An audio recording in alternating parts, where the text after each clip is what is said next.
Balita po ngayon yung pagkamatay ng sikat na singer si Jovit Baldivino sa brain aneurysm. Edad 29, condolence po, and marami po nagtatanong at natatakot bakit sa batang edad may brain aneurysm. Paano natin maiiwasan yung mga ibang Pilipino pang may brain aneurysm na hindi madisgrasya ng ganito? So, para sa atin, ito po ang brain aneurysm. Marami ng mga tao na namamatay sa sakit na to. Ang utak natin may mga ugat. Pag sinabing aneurysm, nakalobo siya. Ito nakalobo. May sira yung artery natin, lumolobo. So, kumbaga sa gulong, parang may nakausli. So, pag nakausli, prone siya pumutok. Yan, prone siya pumutok. Papakita natin. Maraming klaseng stroke Isang klaseng stroke to na pagdugo. May stroke na nagbara lang, ang tawag dyan, nagbara. Ischemic stroke, nagkulang lang yan, nagbara lang. Nagkulang ng dugo. Merong hemorrhage na normal lang yung ugat niya, biglang pumutok na lang, may edad. Yan, dudugo din. Pero merong nga mga tao na may abnormality doon sa artery sa utak, lumolobo.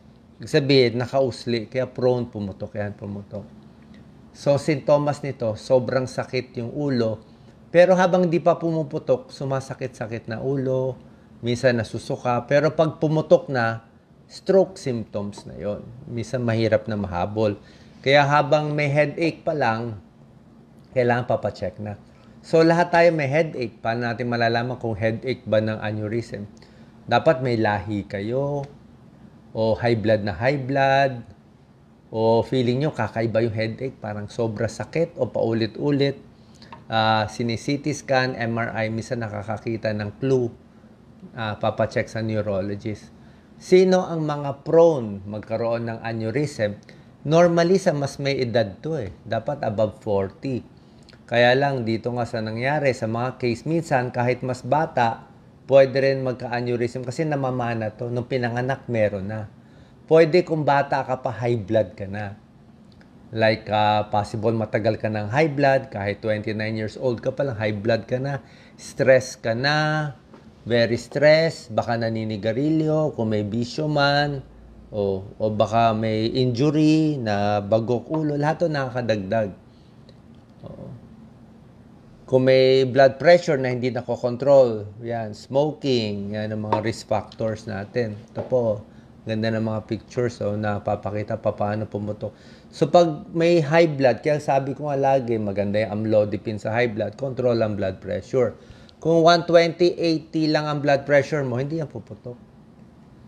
Pag na-stress ka, nagalit ka, o kumakanta ka, napagod ka, nag-irik ka, o na-strain ka, diba? Yan, matataas ang pressure sa dugo, mas mapupunit. Pag napunit, lalabas dugo, may stroke, mapaparalyze.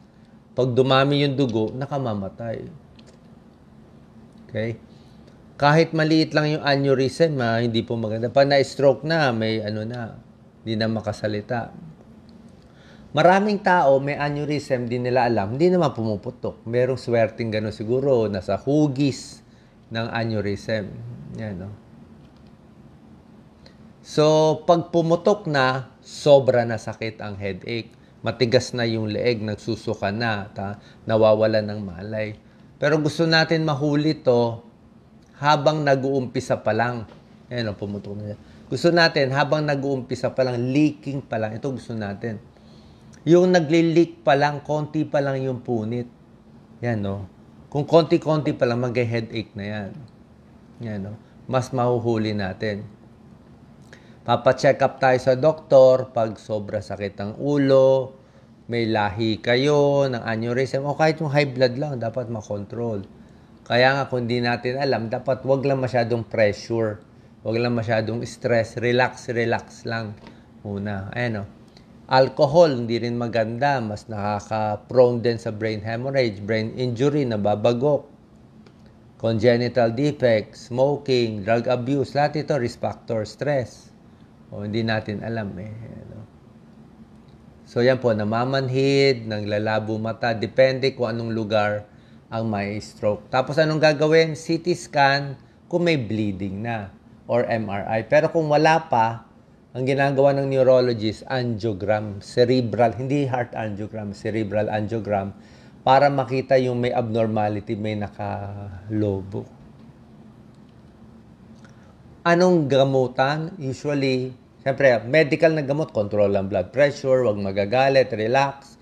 Pero merong way na mapa-stabilize yung aneurysm. Merong ganito, endovascular coiling. Ayan, ang mga neurosurgeon, may nilalagay na parang alambre, kino-coil para mag-stable siya. No? Ginagawa po to, life-saving to. Ayan, coiling. Meron din iba, may clipping of aneurysm yung iba. Parang nilalagyan ng, binubuksan yung sa utak, tapos parang nilalagyan ng paper clip. Ito, kiniklip to. Pag kinilip yan, magsasara na siya. May ganun din. Naiiwan na yung pang-clip. So, yun lang po. Very important tong cerebral aneurysm. Control ang blood pressure.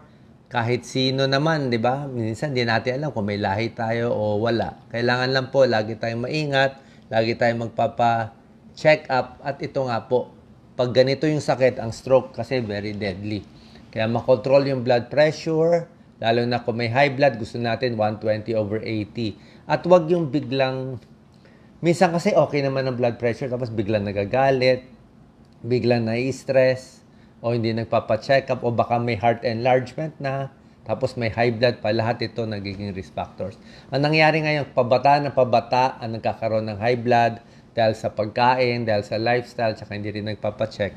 Kaya dapat mas paingat ngayon. Tingin ko malaking factor din yung stress sa mga sakit na to. Saan po nakaliwanag tong video? Kung meron kayong headache, di konting massage muna. Pero kung talaga hindi nakukuha sa ganitong gamutan, pa-check tayo sa ating neurologist. God bless po.